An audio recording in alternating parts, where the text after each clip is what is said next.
The full form of dash diet is DASH। DASH आपने नाम पढ़ा है, किसके लिए यूज़ की जाती है? यूज़ की जाती है डैश डाइट हाइपरटेंशन वाले पेशेंट के लिए। किसके लिए? हाइपरटेंशन वाले पेशेंट के लिए डाइट है जो इस्तेमाल की जाती है।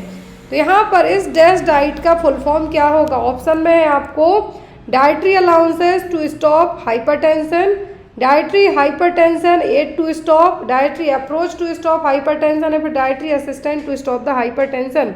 हाइपरटेंशन का मतलब होता है कि जो नॉर्मल 120/80 mm ऑफ Hg क्या है? ब्लड प्रेशर है, उसका बढ़ना 120/80 से ज़्यादा BP होना, वो क्या कहलाता है? हाइपरटेंशन। अब यहाँ पर जो डैश डाइट बताई गई है तो इसका फुल फॉर्म होगा dietary approach to stop the hypertension. क्या है?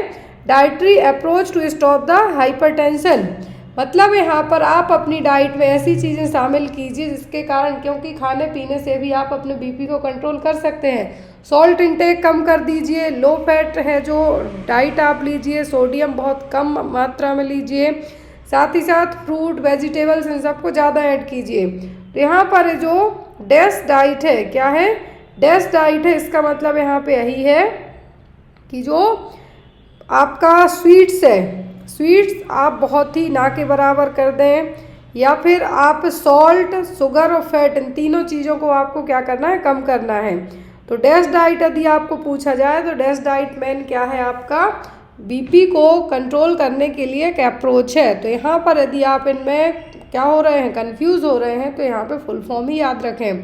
डैश डाइट यूज़ किसके लिए की जाती है? हाइपरटेंशन वाले पेशेंट के लिए। तो यहाँ पर डैश डाइट प्लान है जो आपको एक बार पढ़ लेना है, इसमें क्या क्या चीज़ें आती हैं आपकी डैश डाइट में। तो यहाँ पर डैश डाइट में होता है आपका rich in mineral, potassium, calcium, magnesium, but यहाँ पर आपका सोडियम है जो मिनिमाइज किया जाता है। Next one is Mister Raja has been received from OT by the PICU nurse after the coronary artery bypass graft. Which of the following intervention would be appropriate to prevent early complication. यहाँ पर ये देखिए कोई एक patient है, नाम यहाँ पे दिया गया है उसका। तो यहाँ पर उसको OT नर्स ने क्या किया है? आफ्टर कोरोनरी आर्टरी बाईपास जो ग्राफ्टिंग प्रोसीजर हुआ है उसके बाद रिसीव किया है, तो क्या क्या अर्ली कॉम्प्लिकेशन डेवलप होने के चांसेस रहेंगे? तो यहाँ पर employing leg exercise in turning him in bed every 2 hour. तो यहाँ पर एज अ नर्स क्या कॉम्प्लिकेशन आपको प्रिवेंट करना है उस पेशेंट के लिए? यदि आपने उसकी प्रॉपर केयर नहीं की तो उसको कॉम्प्लिकेशन डेवलप होंगे, क्योंकि कोरोनरी आर्टरी बाईपास का क्या है? पेशेंट है। तो यहाँ पर keeping him from ambulating until the day after surgery, keeping him cool with the light patient body cover to prevent elevated temperature, या फिर positioning him in bed with pillow placed under his knees to improve the venous return. क्या आप करेंगे यदि PICU nurse, PICU nurse यहाँ पे कौन सी nurse आपकी कहलाएगी? तो ये यहाँ पर पीडियाट्रिक इंटेंसिव केयर यूनिट वाली बच्चे की सर्जरी परफॉर्म हुई है। तो यहाँ पर उसके लिए आपको क्या करना है? Employing leg exercise and turning him in bed every 2 hours. थोड़ा बहुत वॉक करने के लिए आप उसको कह सकते हैं कि पैरों की एक्सरसाइज करो, एंड आफ्टर है जो आपको क्या करना है? वापस से बेड पे जाना है। तो यहाँ पर एक किस लिए करवाना है आपको? ताकि बच्चे का जो आफ्टर ग्राफ्टिंग सर्जरी हुई है, लेकिन सर्जरी होने के बाद ही आपको करवाना है, बिफोर सर्जरी नहीं। यहाँ पर आफ्टर सर्जरी आपको बच्चे को हेल्प करनी है कि हर 2 घंटे में थोड़ा सा बेड से नीचे आइए, थोड़ा बहुत वॉक करना चाहें या करें, नहीं तो एक्सरसाइज थोड़ी करानी है। देन आफ्टर बच्चे को अगेन है जो बेड पे भेजना है। नेक्स्ट है यहाँ पर mister Rahul has undergone renal transplant, which of the following assessment indicate the possibility of organ rejection. तो यदि यहाँ पर किसी पेशेंट का रीनल ट्रांसप्लांट हुआ है, मतलब किडनी ट्रांसप्लांट हुआ है, किडनी ट्रांसप्लांट होने के बाद है जो कौन सा यहाँ पर सिम्टम बताएगा, इंडिकेशन बताएगा कि ऑर्गन रिजेक्शन हो चुका है, पॉसिबिलिटी है कि ऑर्गन रिजेक्शन हो चुका है। ऑर्गन रिजेक्शन कब होगा? या तो जो रिसीवर है उसकी बॉडी ने उस ऑर्गन को है जो हमें कह सकते हैं कि एक तरीके से क्या कर दिया है? रिजेक्ट कर दिया है, या फिर कोई और रीज़न हो सकते हैं। तो यहाँ पर जो सिम्टम है वो क्या होंगे? Sudden weight loss, shock, tenderness और पेन या फिर पॉलीयूरिया। पॉलीयूरिया देखने को नहीं मिलेगा। यदि ऑर्गन रिजेक्ट होते हैं तो कुछ केसेस में इन्फेक्शन देखने को मिल सकता है, दर्द देखने को मिलेगा, क्या है यहाँ पर टेंडरनेस होगा या फिर पेन देखने को मिलेगा।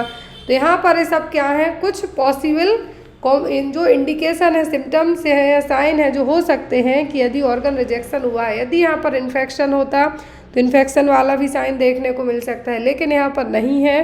तो यहाँ पर टेंडरनेस होगी, पेन होगा, ये क्या है, कॉमन है। सडनली वेट लॉस, शॉक और पॉलीयूरिया इसके लक्षण नहीं होंगे। ये सब किडनी फेलियर के हो सकते हैं, लेकिन यहाँ पर ये टेंडरनेस, पेन या फिर इन्फेक्शन ये सब हो सकते हैं ऑर्गन रिजेक्शन के। Next one is the nurse is teaching a client to self administer the insulin. The instruction should include teaching the client to. तो यहाँ पर एज अ नर्स है जो आपको क्या कहना है, यदि आप अपने क्लाइंट को इंसुलिन सेल्फ एडमिनिस्टर करने के लिए समझा रहे हैं तो यहाँ पर आपको क्या क्या चीज़ें और बतानी है। Inject the needle at 45 degree angle, rotate injection side, vigorously massage the area after the injection या फिर ऑल ऑफ दी अबव। तो यहाँ पे मैं बता दूं कि जो ऑप्शन सी है वो नहीं होगा, इसीलिए डी भी नहीं होगा। अब आपके पास बचते हैं दो, क्योंकि इंजेक्शन इंजेक्ट करने के बाद इंसुलिन का विगोरसली मसाज है जो नहीं करना है। और यहाँ पर सबको पता है कि इंसुलिन का इंजेक्शन कितने डिग्री पे दिया कौन से रूट से दिया जाता है। तो यहाँ पर ये दिया जाता है किसमें, सबक्यूटेनियस रूट में। किसमें, सबक्यूटेनियस रूट में। और सबक्यूटेनियस रूट का जो एंगल है वो कितना होता है, कितना होता है, आप लोग भी यहाँ पे मार्क कीजिए। तो सबक्यूटेनियस रूट जो इंजेक्शन दिया जाता है वो 45 से 90 डिग्री का ही रहेगा, लेकिन मेनली यहाँ पर इंजेक्शन की साइड रोटेट करने को कहना है, क्योंकि एक जगह यदि इंजेक्शन लगाया जाता है तो पेशेंट को जो लिपोहाइपोट्रोफी या फिर जो फैटी एरिया है जहाँ पे वो इंजेक्शन लगाया जा रहा है वहाँ पर है जो बम्प टाइप से देखने को मिल सकते हैं। इसीलिए क्या कहना है कि जिस जगह आज आपने इंसुलिन लगाया उसके थोड़ा सा आगे पीछे है जो आप लगाइए। Next one is A lethargic client who has fever, vomiting, headache and nurse has to prepare him for which one of the following procedure। यदि पेशेंट थका हुआ है, बुखार है, वॉमिटिंग है, सिर दर्द हो रहा है तो एज ए नर्स आप उसके लिए कौन सा प्रोसीजर कराएंगे। Blood culture, lumbar puncture, CAT scan या फिर अल्ट्रासाउंड। अल्ट्रासाउंड फीवर वाले में नहीं होगा। यदि डायरिया वगैरह होता तो यहाँ पे पॉसिबिलिटी होती, लेकिन यहाँ पर हेडेक भी हो रहा है, बुखार भी है और फीवर भी है और पेशेंट बहुत ज़्यादा थका हुआ है। इन दैट केस पेशेंट को सभी लक्षण किसकी तरफ लेके जा रहे हैं, मेनिंजाइटिस की तरफ। किसकी तरफ, मेनिंजाइटिस की तरफ। तो मेनिंजाइटिस में ब्लड कल्चर से काम नहीं चलेगा, CSF चेक करना पड़ेगा। उसके लिए जो प्रोसीजर परफॉर्म किया जाता है वो होता है लंबर पंचर और स्पाइनल टेप। कौन सा, लंबर पंचर और स्पाइनल टेप। यहाँ पर L4 to L5 वर्टिब्रा है जो कॉमनली यूज़ की जाती। लंबर 4 to लंबर 5 है जो यहाँ पे कॉमनली यूज़ की जाने वाली वर्टिब्रा है। ए एग्जाम में आपको आता ही आता है। नेक्स्ट वन है यहाँ पर to treat alcoholic client the drug of choices. यदि मरीज शराबी है तो उसको ट्रीट करने के लिए कौन सी मेडिसिन दी जाएगी। ऑप्शन में है आपके हेलोपेरिडोल, डाइजेपाम, फ्लॉक्सिटिन या फिर डाइसल्फ्राम। सभी मेडिसिन किसी ना किसी तरीके से आपको एग्जाम में पूछी जाती हैं, चाहे वो हेलोपेरिडोल हो, फ्लॉक्सिटिन हो या डाइसल्फ्राम हो। तो यहाँ पर जो ड्रग दी जाती है एल्कोहलिक पेशेंट के लिए वो होती है डाइसल्फ्राम, जिसको हम एज अ डिटरेंट एजेंट भी कहते हैं। आपने साइकेट्रिक में पढ़ी होगी ये ड्रग एल्कोहलिक क्लाइंट के लिए। यदि और क्वेश्चन की हम बात करें तो एल्कोहलिक क्लाइंट में आपको विथड्रावल सिम्टम्स पूछे जाते हैं। यदि किसी शराबी की शराब छुड़वा दी जाए तो उसकी बॉडी जो लक्षण प्रेजेंट करेगी वो कहलाएंगे क्या, विथड्रावल सिम्टम। विथड्रावल वाली बात हो रही है तो यहाँ पर पेशेंट को कोर्साकॉफ साइकोसिस भी डेवलप होने के चांसेस होते हैं, तब दिया जाता है क्या, thiamine. Next is delirium is a psychiatric disorder included in. Delirium, dementia दोनों पढ़े हैं, तो यहाँ पर डेलेरियम पूछा है जो कि एक साइकेट्रिक डिसऑर्डर है, बट ये किस कैटेगरी से बिलोंग करेगा, ऑर्गेनिक ब्रेन डिसऑर्डर से, पर्सनालिटी या फिर ईटिंग डिसऑर्डर से। कौन सी कैटेगरी से बिलोंग करेगा डेलीरियम। तो डेलीरियम बिलोंग करता है ऑर्गेनिक ब्रेन डिसऑर्डर से। किससे, ऑर्गेनिक ब्रेन डिसऑर्डर से। डिमेंशिया आपने पढ़ा है, डिमेंशिया और डेलीरियम। तो यहाँ पर डेलीरियम और डिमेंशिया के बीच का यदि डिफरेंस हम बात करें, क्या है, जो यहाँ पर डेलीरियम है और डिमेंशिया है, इसका यदि हम क्या करें, डिफरेंस की बात करें तो डेलीरियम और डिमेंशिया में डेलीरियम क्या होता है, सडनली होगा, कुछ टेम्पररी टाइम के लिए हो सकता है। तो यहाँ पर कुछ ऑर्गेनिक ब्रेन डिसऑर्डर है या फिर कुछ इंजरी हो सकती है ब्रेन में, या फिर कुछ एक्सीडेंटल प्रॉब्लम के कारण हो सकता है। लेकिन डिमेंशिया देखने को मिलता है जो ओल्ड एज पर्सन होंगे, और ये लॉन्ग टर्म तक रहेगा। क्या रहेगा, लॉन्ग टर्म तक भी देखने को मिल सकता है। जो डिमेंशिया की प्रोग्रेशन होती है बहुत स्लो होती है एज़ कम्पेयर टू डेलीरियम के। तो वही जैसा मैंने कहा कि डेलीरियम किसी इंजरी के कारण हो सकता है, कुछ दिनों के लिए, कुछ टाइम के लिए, आफ्टर दैट ठीक हो जाएगा। लेकिन डिमेंशिया है जो धीरे धीरे बढ़ते ही इसकी कंडीशन देखने को मिलती है, बढ़ते ही जाएगी, और इसके जो प्रोग्रेशन है वो स्लोली होगा लेकिन बहुत वर्स्ट होगा, बहुत वर्स्ट होगा। Next one, primary symptom of schizophrenia includes are. तो सीजोफ्रेनिया के प्राइमरी सिम्टम क्या है, 4 ब्यूलर सिम्टम भी आपको एग्जाम में आते हैं। तो यहाँ पर जो प्राइमरी सिम्टम है सीजोफ्रेनिया के वो कौन से होंगे, एसोसिएटिव लूजनेस, ऑटिज्म, एम्बिवेलेंस, या फिर ऑल ऑफ दी अबव। तो सीजोफ्रेनिया के जो यहाँ पर सिम्टम है वो सभी होंगे, क्या होंगे, ये सभी होंगे। 4 ब्यूलर सिम्टम भी एग्जाम में आपको पूछे जाते हैं।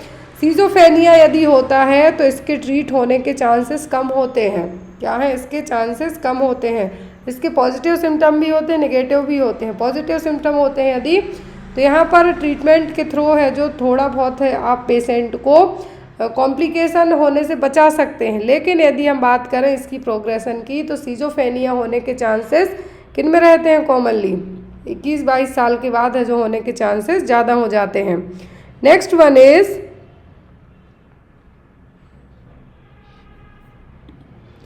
Who is known as the father of psychiatric. एक क्वेश्चन मैंने आपके लिए है जो कम्युनिटी पोस्ट में भी दिया था, सभी लोग कंफ्यूज हो गए कि मैम ने दे क्या दिया है। साइकेट्रिक के फादर पूछे थे मैंने, साइकोलॉजी के नहीं पूछे थे। तो यहाँ पर ऑप्शन में था Albert Einstein, Philippe Pinel, Auguste Comte, या फिर सिगमंड फ्रूड। तुम सब ने आंसर दे दिया सिगमंड फ्रूड। सिगमंड फ्रूड नहीं थे भाई, यहाँ पर कौन थे, फिलिप पेनेल। कौन थे, फिलिप पेनेल, जिसको फादर ऑफ साइकेट्रिक के नाम से जाना जाता है। नेक्स्ट वन है ECT is referred as. ECT क्या है, इसके ऊपर मैंने एक सेपरेट क्लास भी ली थी आपको। सोमेटिक थेरेपी है, बिहेवियरल थेरेपी है, साइकोथेरेपी है, या फिर ऑक्यूपेशनल थेरेपी है। इलेक्ट्रो कन्वल्सिव थेरेपी, इलेक्ट्रो मतलब बिहेवियर पे तो काम नहीं करेगा यदि आप करंट लगा रहे हैं दिमाग पे, ना साइकोलॉजी यहाँ पर है ना ऑक्यूपेशनल, ये कहलाती है सोमेटिक थेरेपी। क्या है, सोमेटिक थेरेपी। इसके मैंने आपको टाइप, कितना करंट, कितने बोल्ट का, किस पेशेंट को कब और किसको नहीं देना है, हर एक चीज़ ईसीटी की आपको एक सेपरेट क्लास में भी मे बी 25 और 1 मंथ पहले है जो आपको पढ़ाई है। लिंक इसी वीडियो के डिस्क्रिप्शन में उसकी ऐड कर दी जाएगी, जिससे आप पूरा प्रॉपर ईसीटी पढ़ लें। ईसीटी में से आपके 20 क्वेश्चन तक बनते हैं। ईसीटी कब दी जाती है, जब पेशेंट के ऊपर कोई भी एंटी साइकेट्रिक ड्रग हैं जो काम ना करें, तब ईसीटी एक ऑप्शन बचता है। डिप्रेशन वाले पेशेंट में, मैनिया वालों में यूज़ की जाती है, बाइपोलर में यूज़ की जाती है। लेकिन यदि उनकी मेडिकेशन से वो रिकवर होते हैं देन ईसीटी नहीं देना है। तो ईसीटी देने किसको नहीं देना है, जिनका आईसीपी बढ़ा हुआ, इंट्राक्रैनियल प्रेशर बढ़ा हुआ हो, तो इनको भी ईसीटी देना है, जो अवॉइड किया जाता है। नेक्स्ट है यहाँ पर हमारा question, the Indian lunacy act was established in. Lunatic, lunatic का मतलब क्या होता है, एक तरीके से इंसेन होना। तो ल्यूनेसी एक्ट है जो कब एस्टेब्लिश किया गया था, 1947 में, 1987, 1912 या फिर 1985 में। इंडियन ल्यूनेसी एक्ट है जो कब आया था, एक्ट आया था कब, 1912 में। कब आया था, 1912 में। जितने भी क्वेश्चन है यहाँ पर किसी ना किसी एग्जाम में आए हुए क्वेश्चन है, तो आप लोग रेडी रहिए इस तरीके की आपको डेली नई नई क्वेश्चन की, और सभी आपको क्लासेस मिक्सड अप रहेंगी।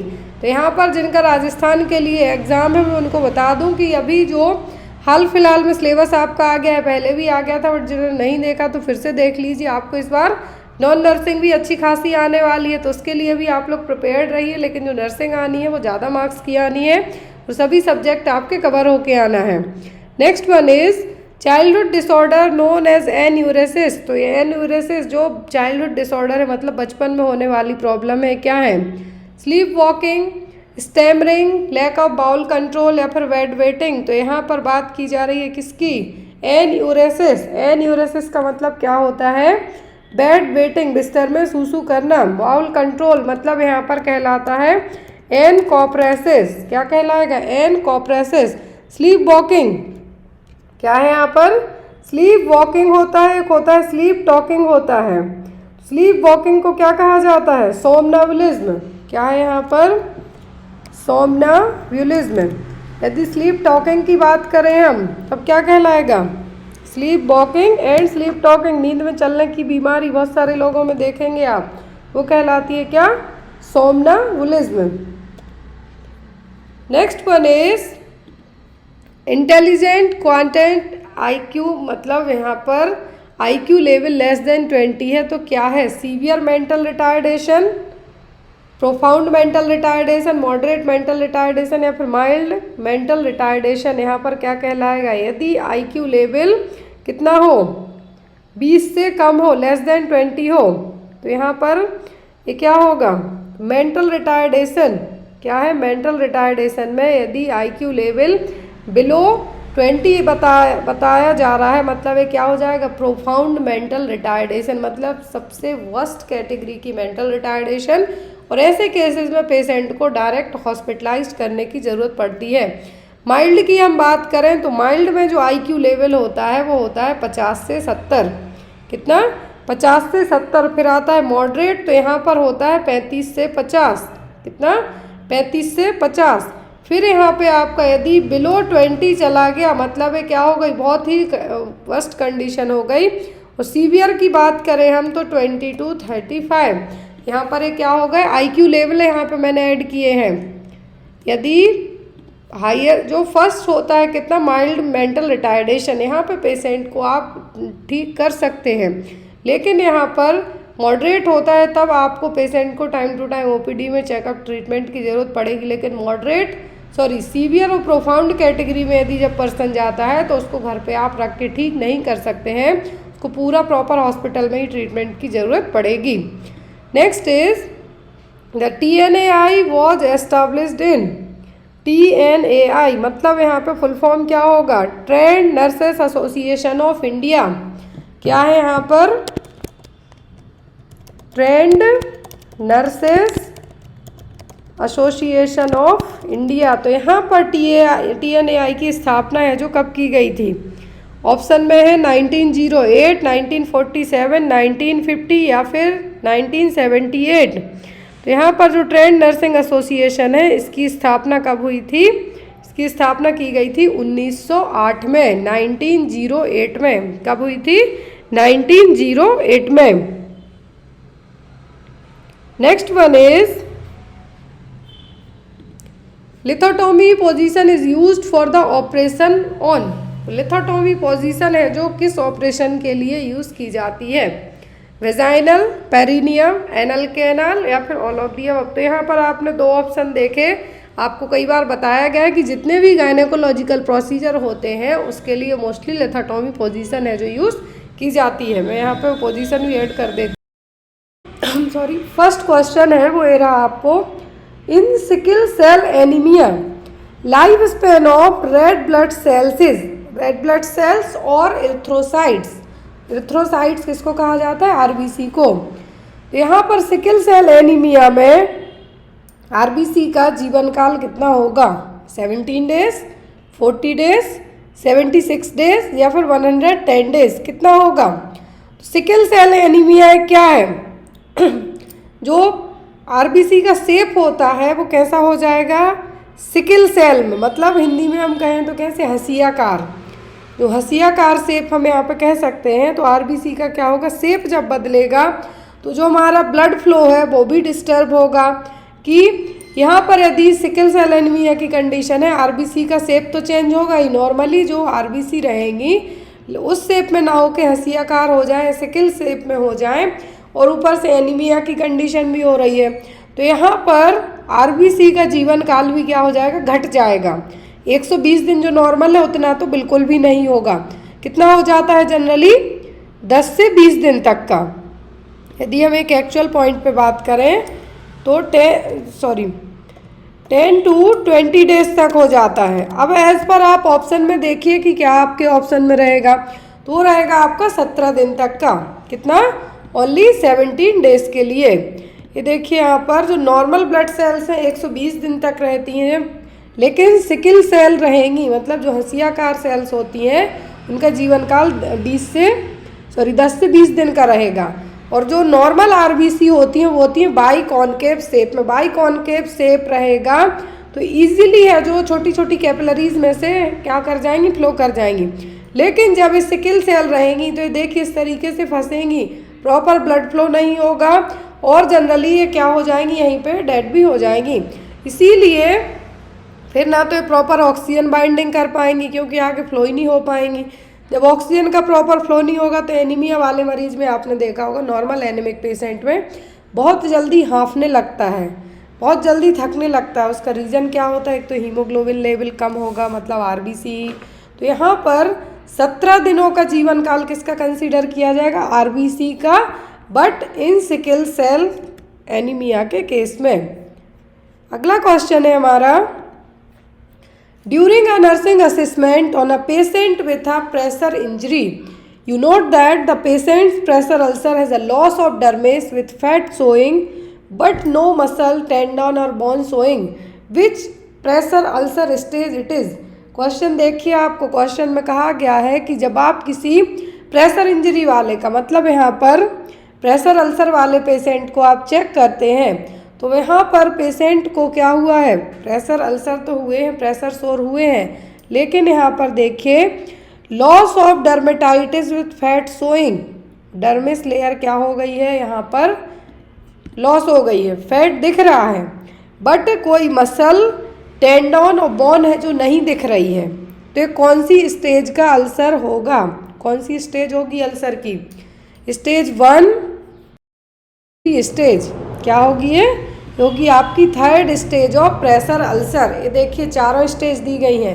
अब आपको क्वेश्चन में आपको कहा गया था कि फैट दिख रहा है बट बोन, टेंडन, मसल से सब नहीं दिख रहे हैं, लेकिन अब आपको ये जो 4 स्टेज दी गई हैं प्रेशर अल्सर की, इसको हम डेक्यूबिटस अल्सर भी कह सकते हैं।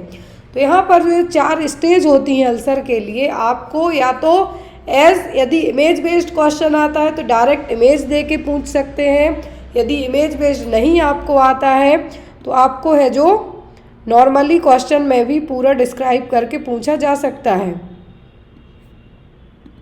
तो ये देखिए 4 स्टेज होती हैं। पहली स्टेज होती है जिसमें skin intact with non blanchable redness. तो जो नॉर्मली स्टेज है यहाँ पर, जो नॉर्मल स्किन होती है हमारी वो ऐसी होगी, सबसे फर्स्ट इमेज दिख रही है। अब यहाँ पर ये देखिए जो क्लिनिकल अपीयरेंस है, फर्स्ट स्टेज में क्या होगा, स्किन इंटैक्ट रहेगी, मतलब स्किन ब्रोकन नहीं होगी पहली स्टेज में, बट रेडनेस थोड़ी थोड़ी दिखेगी, एक एरिया दिखेगा रेडनेस का, लेकिन स्किन ब्रोकन नहीं होगी।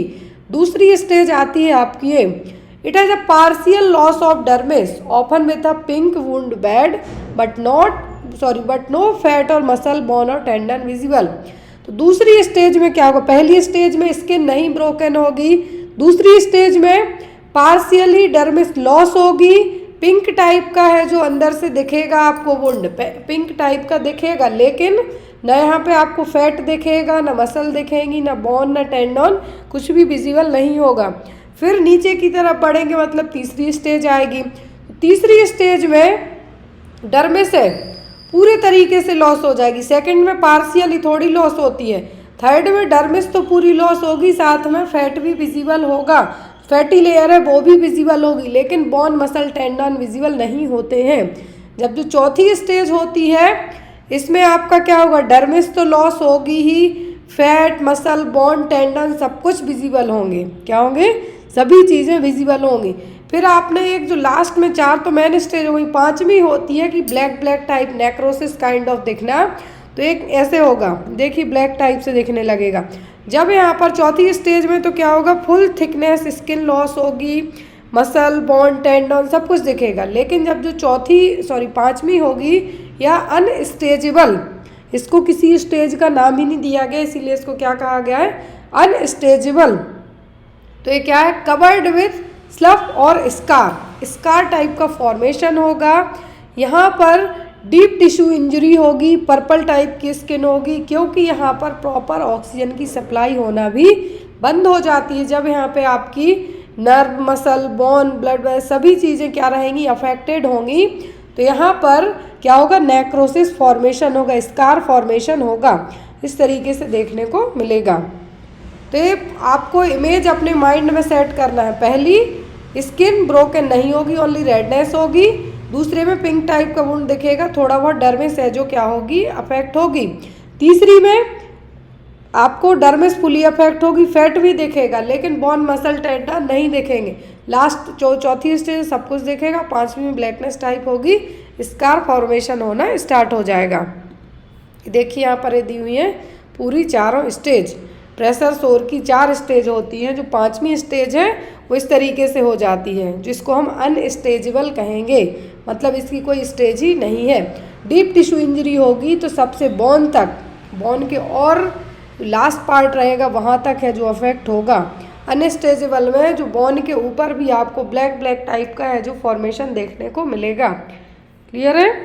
नेक्स्ट क्वेश्चन है यहाँ पे हमारा, all of the following are changes that occur to the fetal circulation within minute of birth except for which। तो यहाँ एक्सेप्ट है यहाँ पर, एक्सेप्ट फॉर विच। तो फीटल सर्कुलेशन में सभी चीज़ें देखने को मिलेंगी, किसी एक को छोड़कर सब चेंजेस होंगे फीटल सर्कुलेशन में, किसी एक को छोड़कर। अच्छा, फीटस कब नाम दिया जाएगा, जब बच्चा गर्भ में होगा, बाहर आएगा तो नहीं, तो क्या है वो यूट्रस में ही है, उस दौरान जो फीटल सर्कुलेशन हो रहा है। तो यहाँ पर क्या चेंजेस होंगे, लेकिन किसी एक को छोड़कर, मतलब जो नहीं होगा। पहला ऑप्शन है constriction of the umbilical vessels, constriction of the ductus venosus, constriction of the ductus arteriosus, constriction of the hepatic portal sinus, या फिर closure of the foramen ovale. तो फीटल सर्कुलेटरी सिस्टम में जब तक बच्चा गर्भ में रहेगा तब तक तो ठीक है। फीटल सर्कुलेटरी सिस्टम में होता क्या है कि अम्बिलिकल वेसल्स का कॉन्स्ट्रिक्शन होगा, डक्टस विनोसिस भी कॉन्स्ट्रिक्ट होंगे, आर्टरियोसिस भी होगा, फोरामेन ओवल क्लोज होना स्टार्ट होता है फीटल सर्कुलेशन के दौरान ही, लास्ट स्टेज में। लेकिन हेपेटिक पोर्टल साइनस का यहाँ पर कोई कनेक्शन नहीं होगा, तो कॉन्स्ट्रिक्शन यहाँ पे देखने को नहीं मिलेगा हेपेटिक पोर्टल साइनस में। तो यहाँ पर अम्बिलिकल वेसल कॉन्स्ट्रिक्ट होंगी, डक्टस आर्टरियोसिस विनोसिस और फोरामेन ओवल ये क्लोज होंगे, लेकिन हेपेटिक पोर्टल साइनस है जो क्लोज नहीं होगा। फीटल सर्कुलेशन में हेपेटिक पोर्टल साइनस है जो क्लोज नहीं होगा, बाकी सभी चीज़ें एज पर ऑप्शन है वो वैसी ही होंगी। Next one is under 5 clinic. Under 5 clinic में जो आउटर जो ट्रायंगल है वो क्या बताता है, हेल्थ एजुकेशन। जो इनर ट्रायंगल है वो बताता है क्या, फैमिली प्लानिंग। टोटल यहाँ पे 5 कंपोनेंट्स होते हैं, कितने, 5। Care and illness, growth monitoring, preventive care and health education और फैमिली प्लानिंग। तो यहाँ पर growth monitoring and care and illness है, फैमिली प्लानिंग और हेल्थ एजुकेशन भी है, और प्रिवेंटिव केयर। तो पाँचों कंपोनेंट्स किसके हैं, अंडर 5 क्लिनिक के। Next one is type of breast milk का। तो ब्रेस्ट मिल्क कितने टाइप का होता है, 4 milk, hind milk, transitional milk and mature milk, या फिर दोनों या कोई नहीं। तो यहाँ पर होते हैं जो ब्रेस्ट मिल्क ट्रांजिशनल भी होता है, मैच्योर भी होगा, 4 मिल्क भी होता है और हाइंड मिल्क भी होगा। और जो शुरुआती ब्रेस्ट मिल्क इनिशिएट होता है आफ्टर द बच्चे की डिलीवरी वो कहलाता है क्या, कोलेस्ट्रम, जो कि शुरू के 1 या 2 दिन ही रिलीज होता है। आफ्टर दैट ये बाकी के मिल्क आपके रहेंगे transitional milk, mature, 4 milk and hind milk. तो ये सभी टाइप हो जाएंगे, क्या होंगे, सभी हो जाएंगे। Next one, anterior fontanelle get closed by the age of. Anterior posterior fontanelle के बीच का डिफरेंस भी हमने कई बार पढ़ा है।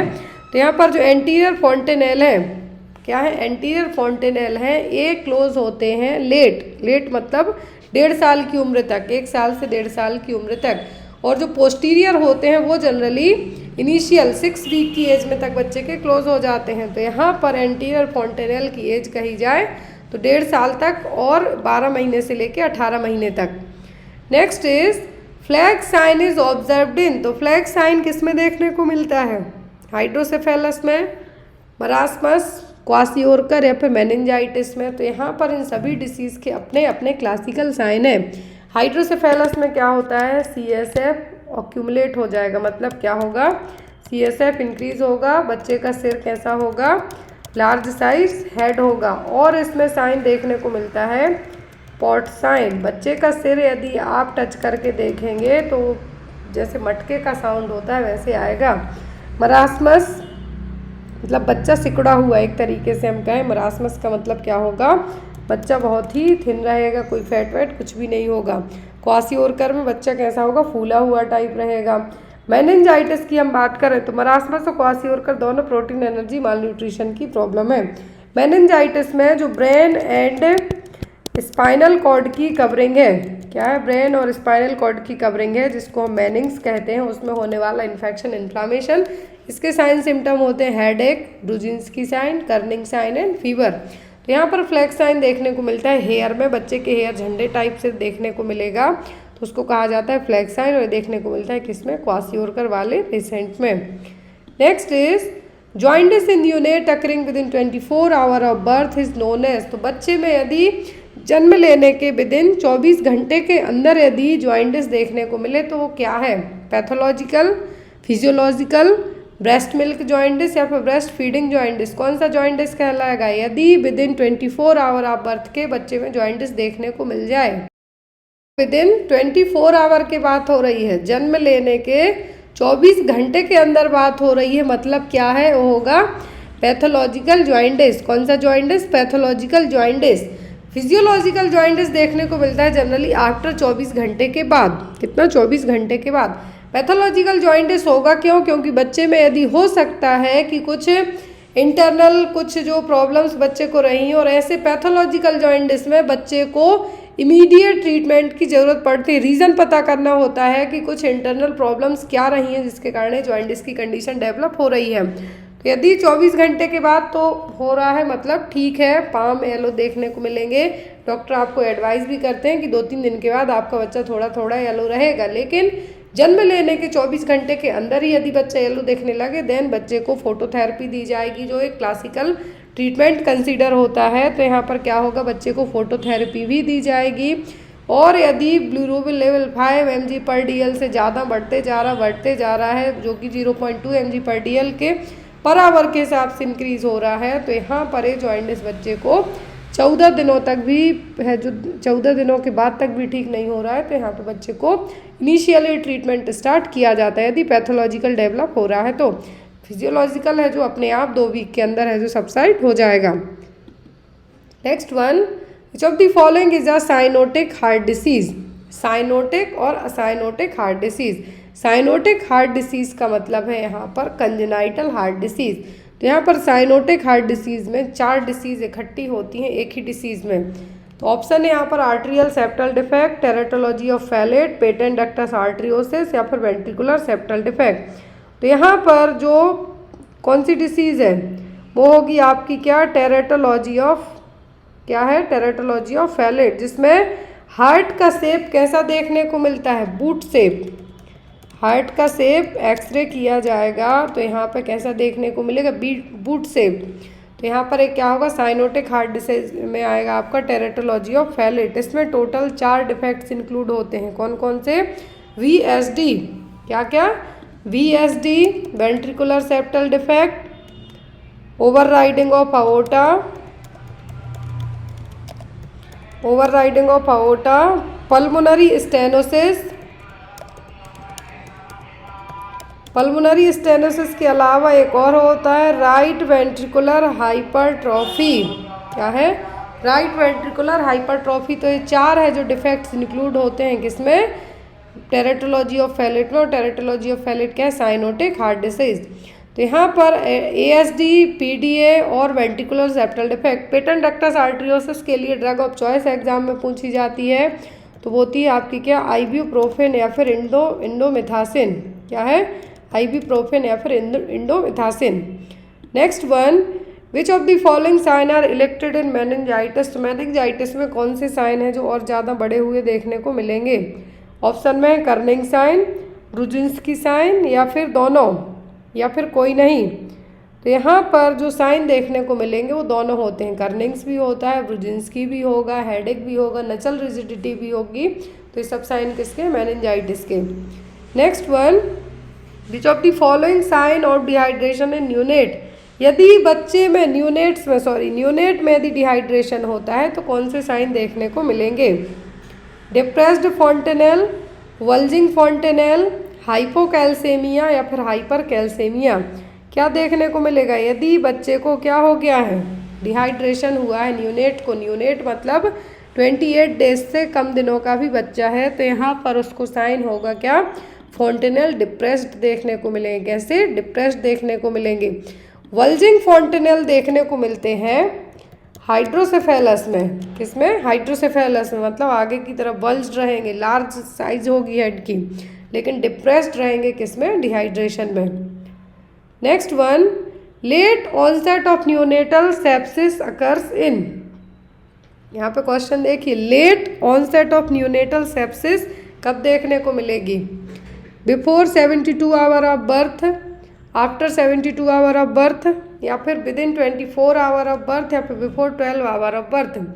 Late onset of neonatal sepsis देखने को कितने घंटे के बाद मिलेगी? यदि इनिशियल विद इन 24 आवर कहेंगे हम तो लेट नहीं होगा, अर्ली होगा। तो यहाँ पर यदि लेट की बात की जा रही है तो लेट में क्या होगा? लेट में होगा आपका, यदि न्यूनेटल सेप्सिस दो ग्रुप में रहेगी, यहाँ पे मैंने ऐड किया है इसलिए थोड़ा सा स्क्रीन डिस्टर्ब हुई है। देखिए, यदि न्यूनेटल सेप्सिस की हम बात करें तो एक होता है आफ्टर बर्थ के बाद देखने को मिलेगा, एक होता है अर्ली ऑनसेट सेप्सिस, दूसरा होता है लेट ऑनसेट सेप्सिस। तो अर्ली ऑनसेट सेप्सिस में होगा क्या कि कितने घंटे के अंदर हो जाए? यदि 72 घंटे के अंदर, कितना? 72 घंटे के अंदर, कुछ केस में 7 दिनों के। लेकिन यदि 72 घंटों के बाद होता है तो हम उसको क्या कहेंगे? लेट। क्या कहेंगे? लेट कहेंगे। यदि आफ्टर 72 आवर हो रहा है, लेकिन बिफोर 72 हो रहा है तो इसको हम क्या कहेंगे? Early onset. क्या है? Early onset sepsis. लेकिन यदि यहाँ पे बात की जा रही है किसकी? Late onset of neonatal sepsis की, तो ये क्या कहलाएगा आपका? ये कहलाएगा आफ्टर 72 घंटों के अंदर यदि सेप्सिस डेवलप हो रही है तब। Clear? Next is expanded form of UNICEF. तो ये तो सबको पता होना चाहिए। यूनिसेफ हेडक्वार्टर कहाँ पर है? न्यूयॉर्क में है। इसकी स्थापना कब हुई थी यूनिसेफ की? और यहाँ पर इसका फुल फॉर्म क्या है? तो यूनिसेफ मेनली काम किसके लिए करता है? बच्चों की एजुकेशन के लिए। किसके लिए? बच्चों की एजुकेशन के लिए। यदि हम इसके हेडक्वार्टर की बात करें तो न्यूयॉर्क पे है। कहाँ है? न्यूयॉर्क में है। और यदि यहाँ पर हम बात करें तो ये पिछले 75 सालों से काम कर रहा है। कितने? 75 ईयर से कंटिन्यूस है जो काम कर रहा है यूनिसेफ। तो यहाँ पर इसका फुल फॉर्म क्या होगा? United Nation International Children's Emergency Fund. जो अलग अलग कंट्रीज़ में बच्चे हैं, जैसे कहीं पे युद्ध वगैरह होता है तो उन सब के लिए कौन काम करता है? यूनिसेफ। तो यहाँ पर यूनिसेफ की जो यदि हम बात करें तो यूनिसेफ की ग्लोबल गुडविल एम्बेसडर कौन रह चुकी हैं? प्रियंका चोपड़ा। क्या है? प्रियंका चोपड़ा हैं जो ग्लोबल गुडविल एम्बेसडर रह चुकी हैं इंडिया की तरफ से हम बात करते हैं तो, जो कि 2016 से यहाँ पर यदि, क्योंकि हमारे इंडिया के रिगार्डिंग यदि आपको पूछ लें कि इंडिया की तरफ से यूनिसेफ की एम्बेसडर कौन रही हैं तो प्रियंका चोपड़ा, जो कि 2016 से हैं। Next one, exclusive breast feeding should be done for first. तो एक्सक्लूसिव ब्रेस्ट फीडिंग का मतलब होता है only breast milk, other than कुछ भी नहीं, ना पानी ना कुछ भी नहीं, नथिंग। तो यहाँ पर एक्सक्लूसिव ब्रेस्ट फीडिंग कब तक की जाती है? 6 मंथ तक। आफ्टर 6 मंथ के बाद, आफ्टर 6 मंथ के बाद जो फूड वगैरह स्टार्ट किया जाता है उसको हम क्या कहते हैं? वीनिंग। क्या कहेंगे? वीनिंग या फिर कॉम्प्लीमेंट्री फूड। लेकिन इसके साथ भी यदि मदर की इच्छा हो, मदर चाहती है तो अपने बच्चे को 2 ईयर्स तक है जो ब्रेस्ट फीड करा सकती है। बट आफ्टर 6 मंथ के बाद बच्चा ओनली ब्रेस्ट मिल्क पे नहीं रह सकता है, इसीलिए उसको वीनिंग की ज़रूरत पड़ती है। Next one, all of the following symptoms can be observed in nephrotic syndrome except. तो सभी सिम्टम नेफ्रोटिक सिंड्रोम में देखने को मिलेंगे किसी एक को छोड़कर। अनासार्का, हाइड्रोसेफेलस, प्रोटीन यूरिया या फिर हाइपर एल्बुमिनिया। हाइपर एल्बुमिनिया का मतलब एल्बुमिन लेवल का है जो ज़्यादा होना, जो कि एक प्रोटीन है। तो ये देखने को मिलता है नेफ्रोटिक सिंड्रोम में। प्रोटीन यूरिया भी होता है। एनासार का देखने को भी मिलेगा। एनासार का मतलब होता है जिसमें एडिमा एक तरीके से क्या है, यहाँ पर आप इसको या तो स्वेलिंग कह सकते हैं या एडिमा कह सकते हैं। तो यहाँ पर ये होता है क्लासिकल साइन है एडिमा, प्रोटीन्यूरिया, हाइपर एल्बुमिनिया, लेकिन हाइड्रोसेफेलस देखने को नहीं मिलेगा इसमें। Next one, children can draw the circle by the age of. तो बच्चे किस उम्र में एक सर्किल बना सकते हैं, 1 साल, 2 साल, 3 साल या 4 साल में। तो इस पर तो आप इवन अपने घर के आसपास जो भी बच्चे उनसे प्रैक्टिकल के थ्रू भी इस चीज़ को याद कर लें तो बेस्ट होगा। तो होता है 3 साल की उम्र में। विदाउट 3 साल के बच्चों की जो ग्रिपिंग है उतनी अच्छी नहीं होती है, इसके कारण वो सर्किल नहीं बना पाएंगे। होल्ड कर लेंगे जिस भी ऑब्जेक्ट से आप बनवाना चाह रहे हैं, लेकिन जो एक प्रॉपर सर्किल होगा वो 3 साल की उम्र में ही बना पाएंगे। Next is all of the following reflexes are temporary reflexes except. तो यहाँ पर सभी रिफ्लेक्सेस क्या है, टेम्पररी है, मतलब कुछ समय के बाद ये क्या हो जाएंगे, फिर एंड हो जाएंगे। लेकिन कौन सा नहीं होगा, ब्लिंकिंग, रूटिंग, मोरो रिफ्लेक्स या फिर डॉल्स आई रिफ्लेक्स। सभी रिफ्लेक्स समय के साथ क्या हो जाते हैं, सबसाइड हो जाएंगे। लेकिन यहाँ पर ब्लिंकिंग है, आँखों का ब्लिंक करना, वो इवन आपकी आँखों के सामने भी कोई कुछ लेके आ जाए तो आपकी आँखें क्या हो जाएंगी, ब्लिंक हो जाएंगी। लेकिन रूटिंग रिफ्लेक्स की बात करें हम, तो यहाँ पर ब्रेस्ट, जब बच्चे को भूख लगती है तो वो क्या करते हैं, ब्रेस्ट को ढूंढने की कोशिश करते हैं। इसलिए स्पेशली बच्चे जब 1 मंथ और 2 मंथ के हो जाते हैं तो वो क्या कहलाता है, रूटिंग रिफ्लेक्स। तो ये भी आपका बच्चे की उम्र के साथ साथ ठीक हो जाएगा। फिर बच्चे का यहाँ पर क्या आता है, मोरो रिफ्लेक्स। मोरो रिफ्लेक्स मतलब कुछ होल्ड करने की कोशिश करें। तो ये सभी रिफ्लेक्स अपने आप है जो सबसाइड हो जाएंगे, लेकिन ब्लिंकिंग नहीं होता है। Next is 3 C's observed in tracheoesophageal fistula include all of the following except। तो यहाँ पर ट्रैकियोईसोफेगल फिस्टुला में क्या है, 3 C's हैं। कौन सा C है जो नहीं होगा, सिरोसिस, कफिंग, चोकिंग और साइनोसिस। ट्रैकियोईसोफेगल फिस्टुला में क्या है, ट्रैकियोईसोफेगल फिस्टुला के जो 3 C हैं वो सभी हैं किसी एक को छोड़कर।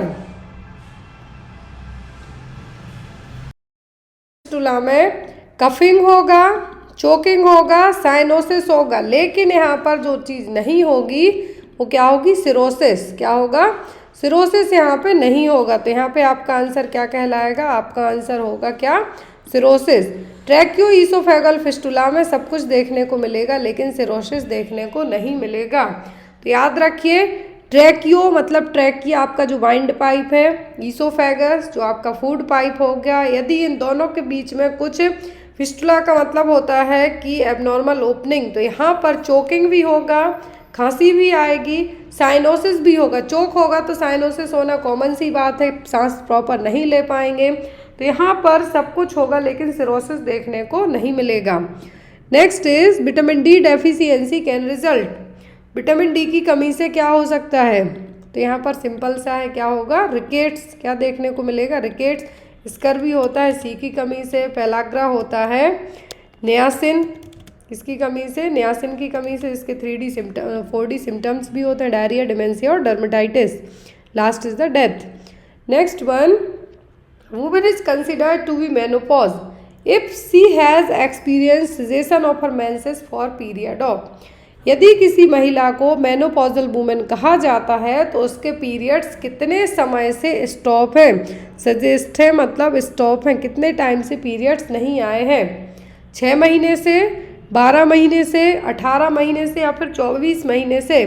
तो यदि किसी क्लाइंट को मेनोपॉजल वुमेन में कंसीडर किया जा रहा है आपकी, मतलब उसके पीरियड्स लास्ट 12 मंथ से नहीं आए हैं, कितना, लास्ट 1 साल से नहीं आए हैं, और मेनोपॉज के लिए उम्र होती है 50 साल से 55 साल के बीच में। किसी किसी में कुछ यदि जो हार्मोनल टैबलेट्स वगैरह लेते हैं जैसे कि थायराइड वाले हो गए, उनके 50 साल के पहले ही मेनोपॉज हो जाता है, यानी उनके पीरियड्स भी प्रॉपर टाइम पर नहीं आते हैं। तो यहाँ पर यदि किसी महिला में बात की जा रही है कि मेनोपॉजल वुमेन कंसीडर होती है वो, लेकिन जब उसके पीरियड्स लास्ट 1 ईयर से ना आए हों।